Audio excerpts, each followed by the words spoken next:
மூணார் கிராம பஞ்சாயத்து செல்லும் சாலையில் அனுமதி இல்லாமல் வாகனங்களை நிறுத்துவது கால்நடை பயணிகளுக்கு சிரமமாக மாறியுள்ளது.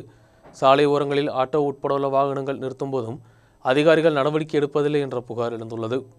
மூணார் பஞ்சாயத்தின் நுழைவு பகுதியில் பஞ்சாயத்து அலுவலகத்தின் வெளிப்பகுதியிலும் PF அலுவலகம், விவசாய அலுவலகம், ஹோமியோ மருத்துவமனை, ICDS போன்ற அரசு நிறுவனங்கள் உள்ளன. அதனால் இந்த அலுவலகங்களுக்கு தினந்தோறும் நூற்றுக்கணக்கான தொழிலாளிகள் பல்வேறு தேவைகளுக்காக வந்து செல்கின்றனர். ஆனால் அலுவலகங்களுக்கு வந்து செல்லும் சாலையின் 2 பக்கங்களிலும் வாகனங்கள் நிறுத்தப்பட்டுள்ளது கால்நடை பயணிகளுக்கு சிரமமாக மாறியுள்ளது. பஞ்சாயத்து ஆபீஸ் மட்டும் இல்லை, இங்கே வந்து பென்ஷன் ஆபீஸ் இருக்குது, ஹோமியோபதி ஹாஸ்பிட்டல், கிருஷி பவன், இது போன்ற முக்கியமான அலுவலகங்கள்லாம் இங்கே இருக்குது.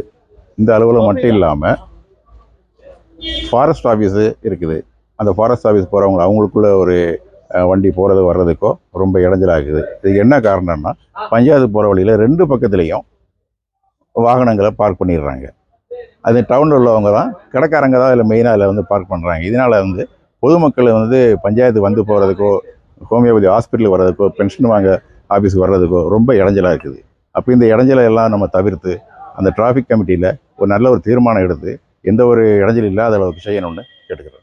மூணாரில் வியாபார நிறுவனங்களிலும் மற்ற இடங்களிலும் வேலை செய்யும் பலர் ஆட்டோ உட்பட வாகனங்களை இங்கு நிறுத்தி செல்வதும் போக்குவரத்து நெரிசலுக்கு காரணமாக மாறியுள்ளது. News bureau, Munnar.